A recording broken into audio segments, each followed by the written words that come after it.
Because of the realities of sin, we Christians know we can never act completely justly. However, that does not mean we aren't held accountable for our actions. Our role in this world as Christians is to do justly, because that is what our Creator does and has commanded us to do. With that in mind, World War II had been going on for 6 years, with an estimated of 50 to 52 million dead. In May of 1945, Germany had finally surrendered unconditionally. Years of fighting were almost over. However, the war in the Pacific Front continued to rage on.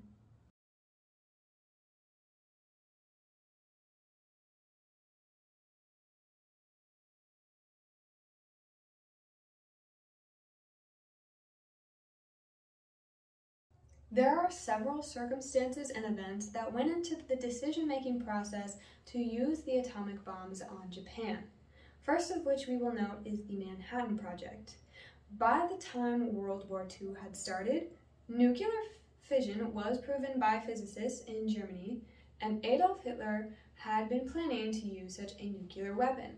In 1939, influential scientists of the time pressed Roosevelt into creating an atomic research program in order to figure out atomic bombs before the Nazis could. This research became the Manhattan Project and was conducted in secrecy. In fact, by the time Truman became president, even though he was vice president to FDR, he had not known of this program until he became the president. At Los Alamos, New Mexico, led by physicist Robert Oppenheimer, the first ever atomic bomb gadget was tested. It was successful, and within a month of that test, the atomic bomb was used on Hiroshima and Nagasaki. The Manhattan Project is what led to the production of these atomic bombs. Second to note would be the Potsdam Conference. After Germany surrendered, the US, Great Britain, the Soviet Union, and China issued the Potsdam Declaration, which detailed the terms of unconditional surrender for Japan and threatened to strike the final blow against Japan unless they surrendered. Before the conference, Truman was made aware that the atomic bomb test had been successful.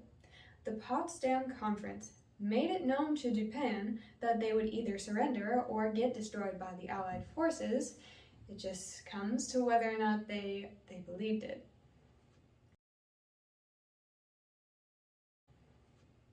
Lastly, Operation Downfall was the proposed invasion of Japan after Operation Overlord successfully led to the invasion of German-occupied Western Europe. Japan knew at this point it could not win the war, nor could it defend itself from the invasion. So, the Japanese strategy was to make the invasion so costly to the Allies that they would have no choice but to agree to a treaty and that Japan would no longer have to surrender unconditionally. Propaganda spread in Japan and convinced Japanese men, women, and children that to die for Japan was better than being captured by Allied forces. The entire population of Japan at this point was desperate. They were ready to fight and die against the Allies. Operation Downfall was canceled after Japan surrendered, but it had predicted that 1 to 4 million Allied soldiers would have died in this invasion, and between 5 to 10 million Japanese people and military personnel would have died as well.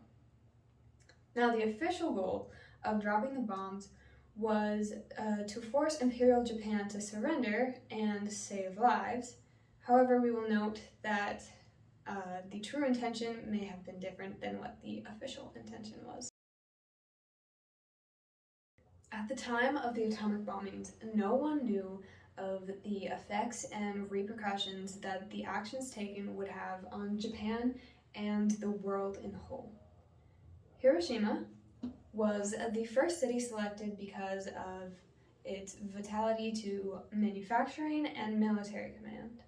It was home to about 350,000 people at the time, though it is hard to tell because many official records were destroyed in the bombing. Nagasaki was selected for its shipyards, steelworks, and manufacturing sectors. Most of the workforce in Nagasaki worked in manufacturing, and approximately 263,000 people lived in Nagasaki. Like Hiroshima, most of the homes and buildings were made of wood and tightly packed.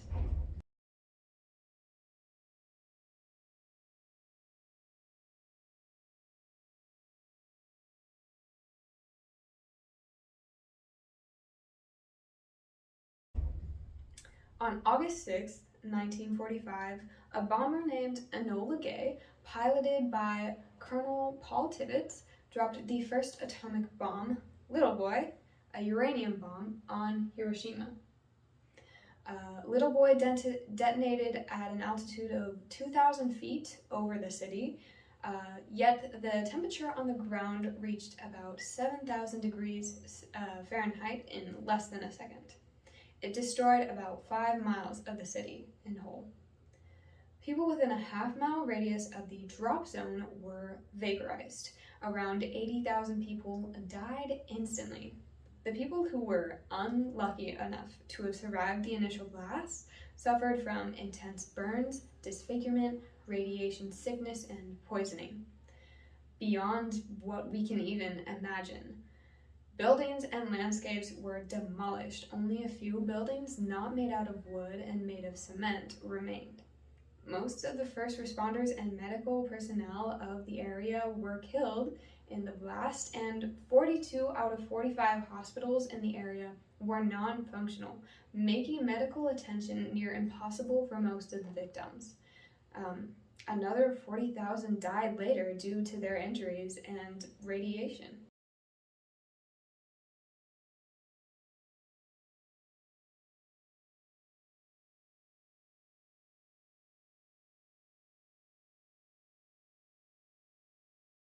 On August 9th, 1945, 3 days after the Hiroshima bombing, a bomber called Boxcar, piloted by Major Charles W. Sweeney, dropped Fat Man, a plutonium bomb, on Nagasaki. Fat Man exploded 40% more powerfully than Little Boy over factories and not residential or business areas of the city. Thousands of civilians had already evacuated due to an earlier air bombing signal. However, after hearing the all-clear signal, people had started to emerge from their shelters by the time Fat Man was detonated. The area within a mile of detonation was completely obliterated, and in total, 35,000 to 40,000 people were killed in the initial explosion and by succumbing to burns and radiation. It destroyed about 2.5 miles of the city because Nagasaki was in a valley between mountains which curbed the fire damage done. In some respects, Hiroshima looked worse than Nagasaki because of the just complete and utter fire damage done by Little Boy. However, in Hiroshima, the center of the city was hit, but in Nagasaki, there were no buildings directly underneath the explosion. But the damage done was far more effective. In all, deaths in both cities totaled around 150,000 to 180,000. And on August 15th, 1945, Japan surrendered unconditionally.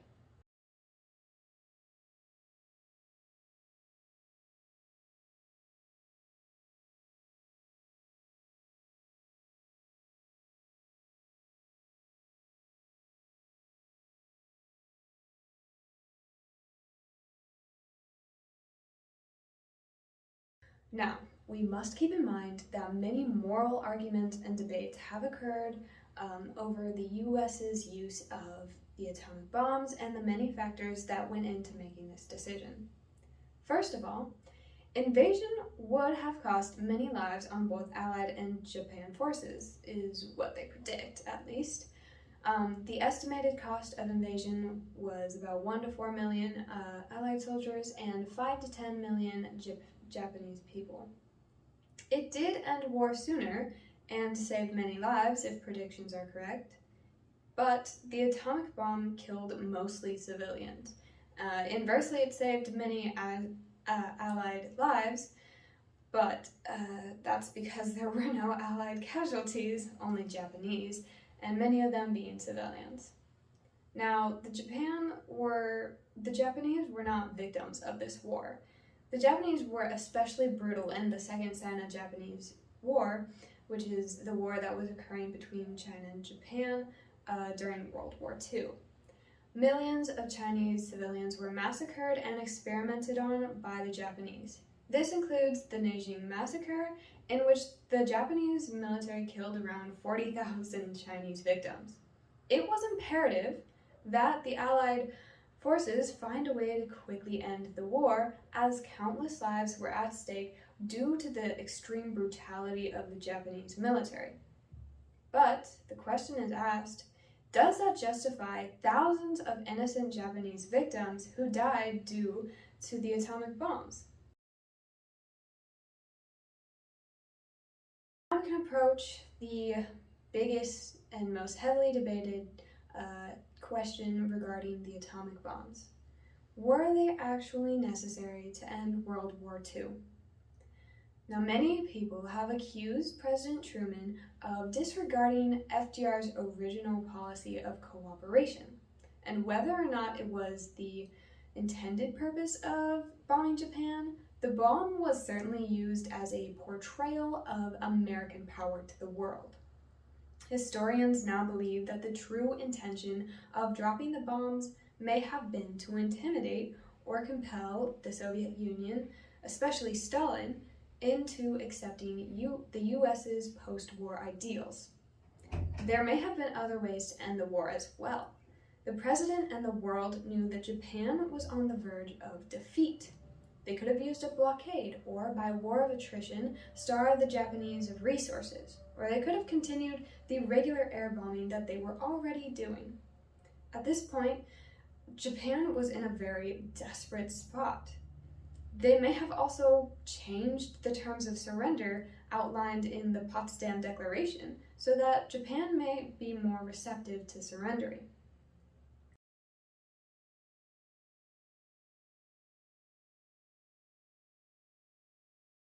Now, Japan is not completely innocent in this.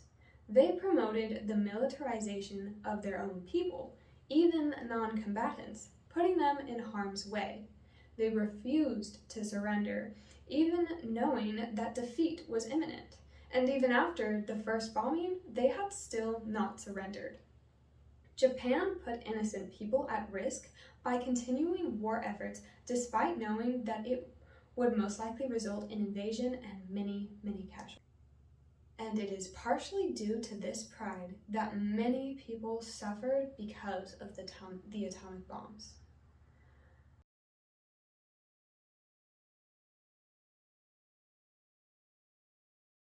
We must remember that the atomic bombs did not just end World War II, they also kick-started the Cold War between the Soviet Union and the US.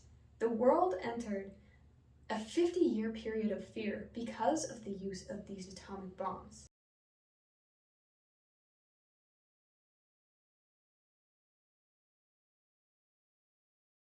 Now we can add the concepts and ideas we've learned through the synthesis to this moral argument. We know just war as warfare undertaken by the demands of justice, charity, human dignity, and it seeks to protect the third party. The actions taken by the US were not on behalf necessarily of the demands of justice or charity. It was to protect their own interests and place the value of its own military personnel over innocent lives. When the US dropped the bombs on Hiroshima and Nagasaki, they endangered the lives of the third party, which would be the innocent civilians of those cities.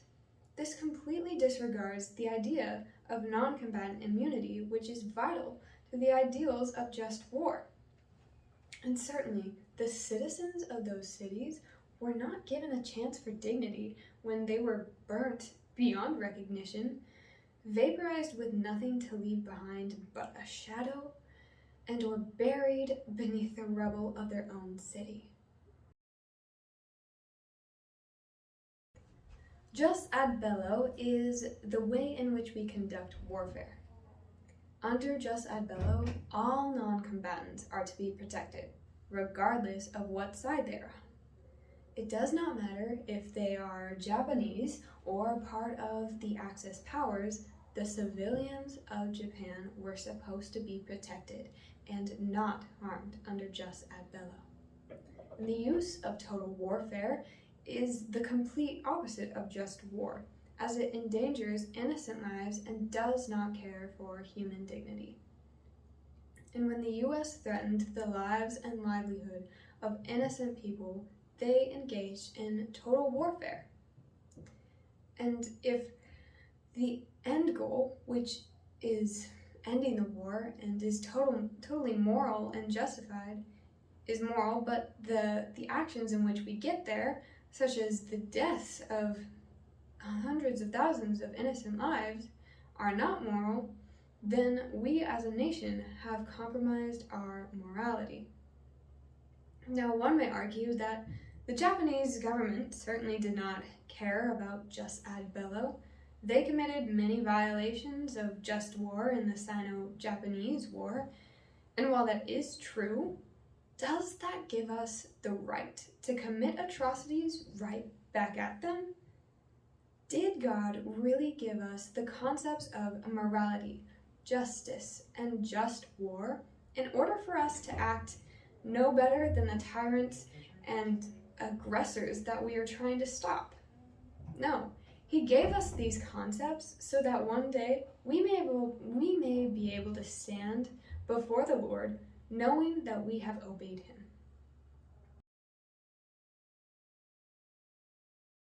We know peace as the byproduct of a justly oriented society.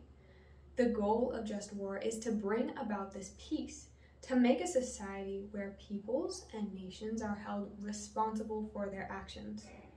God has given authority to governments to uphold justice and use its power to promote justice and counter injustice. But by using the atomic bombs, the US government abused its power it held to promote its own self-interest. The effects of the bomb did not bring peace after the war either, but instead ushered in the coming era of fear and suspicion known as the Cold War, and we are still affected by the actions taken by the US government to use the atomic bombs to this day. World War II contained many atrocities, of which we still live in the aftermath to this day. But the atomic bombing of Hiroshima and Nagasaki has been a heavily debated topic for decades. And while it is an incredibly nuanced situation, there are certain aspects of the event that directly violate the ideals of just war and morality. Both parties are certainly not free of fault. However, the American government's decision to drop the atomic bomb disregards the protection of the innocent, engages in total warfare, and compromises its morals. It promotes U.S. interests over the lives of non-combatant Japanese citizens, and it ushered in an era of nuclear scares. And because of these reasons, I conclude that the U.S. decision to drop the atomic bomb on Nagasaki and Hiroshima was not justified.